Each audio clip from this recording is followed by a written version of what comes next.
Hello students, last lecture में हमने ये पढ़ा था एटम्स पर यूनिट सेल क्या होता है। ठीक है, तो आज हम पढ़ेंगे according to arrangement of atoms in cell. ठीक है, देखिए यूनिट सेल जो होते हैं, सिंपल यूनिट सेल जिसे हम प्रिमिटिव यूनिट सेल भी कहते हैं। ठीक है, प्रिमिटिव यूनिट सेल भी कहते हैं। ठीक है, उसके बाद आ जाता है आपका face centred unit cell, body centred, end centre, और एक स्पेशल यहाँ हमने लिया है हेक्सागोनल। ठीक है, तो देखिए जैसे कि एटम्स अरेंजमेंट जो होता है सिंपल यूनिट सेल में, वो कहाँ होता है? कॉर्नर पे होता है, और कॉर्नर का कॉन्ट्रीब्यूशन 1/8 होता है, तो यहाँ पे क्या आ जाएगा? 1 आ जाएगा। ठीक है, देखिए एटम पर यूनिट सेल को हम rank of the unit cell भी कहते हैं, तो यहाँ पे रैंक ऑफ यूनिट सेल कितना टोटल हो जाएगा? 1। ठीक है, दूसरा है फेस सेंटर्ड यूनिट सेल। ठीक है, फेस सेंटर्ड यूनिट सेल में दो का कॉन्ट्रीब्यूशन होता है, एक कॉर्नर्स का और फेसेस का। कॉर्नर्स में क्या कॉन्ट्रीब्यूशन होता है? हर एक कॉर्नर का 1/8। ठीक है, और एक क्यूब में जो कॉर्नर होते हैं वो 8 होते हैं, तो टोटल यहाँ 1। फेसेज का जो कंट्रीब्यूशन होता है, टोटल फेसेज 6 होते हैं, हर एक का कंट्रीब्यूशन कितना होता है? 1/2, तो यहाँ पे क्या हो जाएगा? 3। तो यहाँ रैंक ऑफ यूनिट सेल या फिर atoms per unit cell of face centred unit cell कितना हो जाएगा? 4 हो जाएगा। 3 + 1 = 4 हो जाएगा। बॉडी सेंटर्ड में भी कॉर्नर का 1/8 इंटू 1/8, और बॉडी टोटल कितना होता है? 1। बॉडी सेंटर कितना होता है? 1, उसका कंट्रीब्यूशन टोटल 1 होता है, तो यहाँ पे कितना हो जाएगा? रैंक ऑफ यूनिट सेल 2 हो जाएगा। ठीक है, और फिर यहाँ पे एंड सेंटर्ड यूनिट सेल में कॉर्नर्स का कंट्रीब्यूशन सेम 8 इंटू 1/8 = 1, और एनी ऑफ 2 अपोजिट फेसेस। ठीक है, 2 अपोजिट फेसेस लेना है, और एक फेस का कंट्रीब्यूशन 1/2 होता है, तो यहाँ पे क्या हो जाएगा? 1। तो total rank of unit cell of face centred कितना हो जाएगा? 2 हो जाएगा। ठीक है, अब यहाँ हम बात करेंगे हेक्सागोनल का। तो हेक्सागोनल का बताने से पहले मैं इसको एक्सप्लेन करूँगा कि हेक्सागोनल कैसे होता है, जैसे मैंने क्यूब में किया था। ठीक है, तो हम बात करते हैं यहाँ पे हेक्सागोनल यूनिट सेल की। ठीक है, तो सबसे पहले हेक्सागन बना लेते हैं। ठीक है, ये रहा आपका एक हेक्सागन। ठीक है, और इसके नीचे एक और हेक्सागन। दोनों को जब हम कंबाइन करते हैं, कैसे कंबाइन करेंगे? ये वाला इससे मिलेगा, ज्वाइन करते जाइए। ठीक है, और ये जो है इससे मिलेगा यहाँ पे, और यहाँ पे ये इससे मिलेगा। ठीक है, तो यहाँ पे सबसे पहले हम एटम्स अरेंजमेंट देखते हैं। क्या देखते हैं? Atoms arrangement. ठीक है, एटम्स अरेंजमेंट यहाँ पे जो होता है, एक तो कॉर्नर पे होता है, कॉर्नर्स। ठीक है, दूसरा देखेंगे तो बॉडी, और तीसरा जब देखेंगे हम फेस। ठीक है, इनका अरेंजमेंट यहाँ होता है। तो हम सबसे पहले कॉर्नर की बात करें, तो टोटल कॉर्नर जो होगा यहाँ पे, वो कितना है? टोटल कॉर्नर 6 ऊपर है और 6 नीचे है। ठीक है, तो टोटल कॉर्नर कितने हैं? 12 है। और अब देखते हैं कॉर्नर का जो कंट्रीब्यूशन है वो कितना है। जैसे कि ये जो पॉइंट होता है वो क्या शो करता है? एटम के सेंटर को। तो जो एटम्स होगा स्फेयर ही लेते हैं, स्फेरिकल है। ठीक है, स्फेरिकल लिया हमने। अब ये देखिए, ये जो एंगल होता है वो कितना होता है? 120 डिग्री, यानी ये टोटल जो होगा वो 360 डिग्री, तो 1/3 पार्ट होगा। तो इस पार्ट को मैंने बाहर निकाल लिया। ठीक है, आधे पार्ट को मैंने क्या किया? बाहर निकाल लिया, और ये पॉइंट जो है वो सेंटर ऑफ द एटम है। ठीक है, और ये लाइन सीधा ऐसे जा रहा है, तो इसको मैंने ऐसे खींच दिया। ठीक है, और ये जो एंगल है 120 डिग्री। ठीक है, 1/3 पार्ट।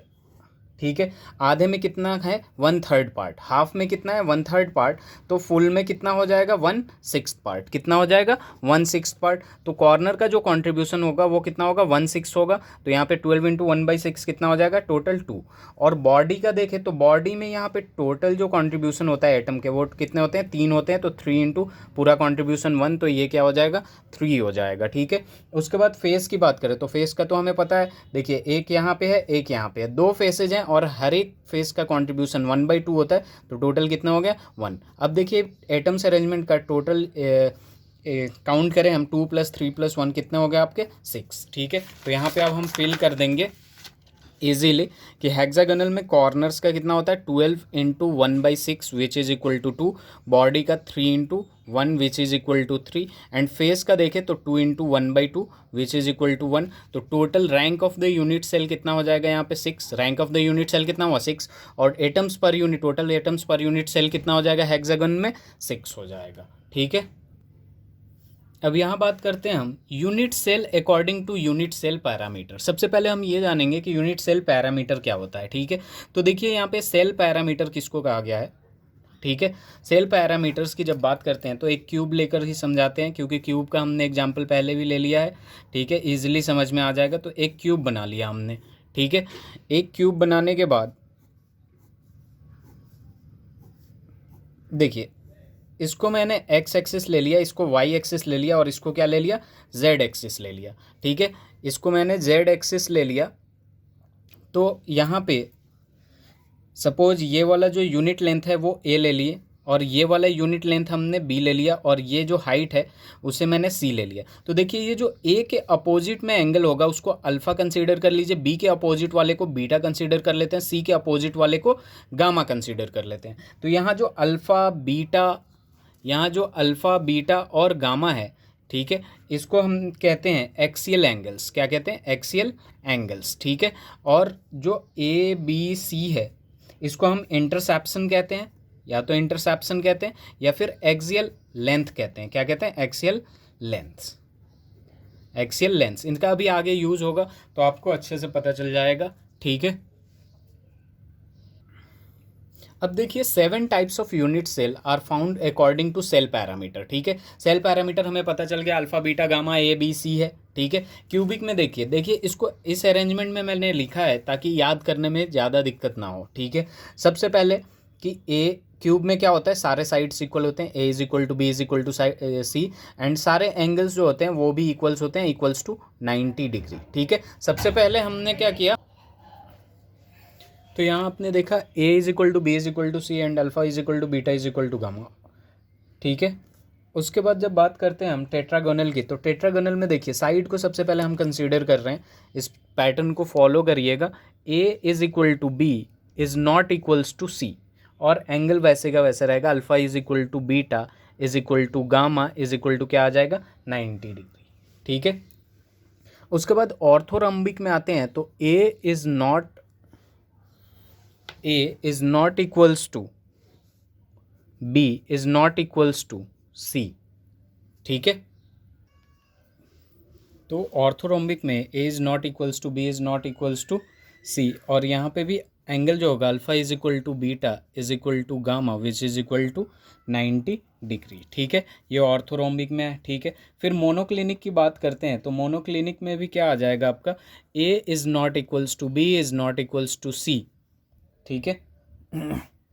और यहाँ पे जो एंगल होगा, ठीक है, alpha is equal to gamma is equal to 90 degree and beta is not equals to 90 degree, ठीक है।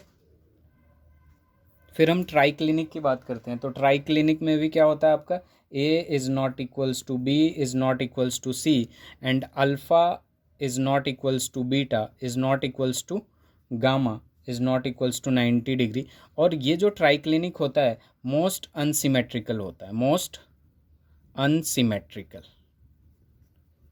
ठीक है। उसके बाद हेक्सागोनल की बात करते हैं तो A is equal to B is not equals to C, जो लेंथ होता है, हाइट होता है, वो not equals to A B C होता है, ए बी होता है। और फिर alpha is equal to beta is equal to 90 degree तो होता है, but gamma is equal to 120 degree होता है।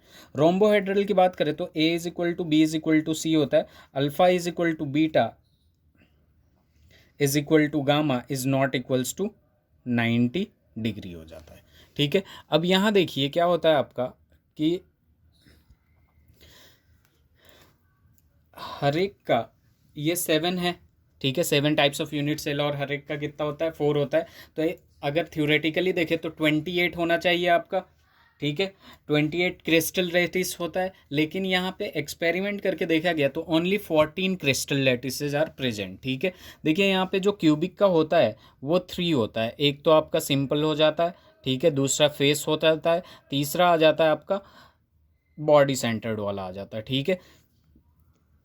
ट्राइगोनल में 2 ही होता है, टेट्रागोनल में 2 ही होता है, एक सिंपल हो जाता है और दूसरा आ जाता है आपका बॉडी वाला, बॉडी सेंटर्ड आ जाता है, ठीक है। ऑर्थोरोम्बिक की बात करते हैं तो सबसे ज़्यादा ऑर्थोरोम्बिक का होता है, और ऑर्थोरोम्बिक का सबसे पहला आता है आपका सिंपल, फिर आपका बॉडी सेंटर्ड वाला आ जाता है, फिर फेस सेंटर्ड आ जाता है, और उसके बाद आपका आ जाता है एंड सेंटर्ड, ठीक है।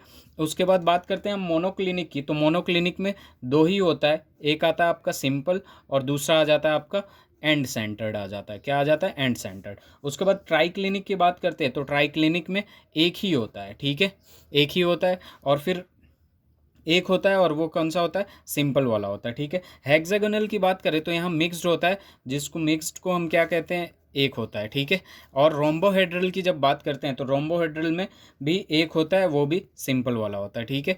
हेक्सागोनल में हम मिक्स को मिक्स्ड कहते हैं, एक ही होता है। और टोटल जब काउंट करते हैं 1 2 3 2 5 5 4 9 9 2 11 3 13, ये हो जाता है आपका 14, जिसको हम ब्रावियस लैटिस कहते हैं। ब्रावियस लैटिस, लैटिसेज, ठीक है, ब्रावियस लैटिसेज, ठीक है। या फिर ये कह लीजिए कि 14 यूनिट सेल या फिर क्रिस्टल सिस्टम, ठीक है। या फिर इसको क्या देते हैं? ब्रावियस लैटिस, ठीक है। तो इस बात को ध्यान में रखिएगा। देखिए मेरा जो 28 कहने का मतलब ये था कि ये 7 आपका यूनिट सेल हो गया और हर एक का 4 होता, जैसे सिंपल फेस बॉडी से एंड, तो कितना होना चाहिए? 28 होना चाहिए, थ्योरेटिकली 28, लेकिन एक्सपेरिमेंटली कितना आता है? 14 एक्सपेरिमेंटली आता है। तो इस बात को आप लोग को अच्छे से ध्यान में रखना है, ये टॉपिक बहुत इंपॉर्टेंट है, ठीक है। तो कोई भी दिक्कत हो तो आप लोग कमेंट करके पूछ लीजिएगा, हम मुझसे, मैं जवाब दूंगा, ठीक है। Thank you so much.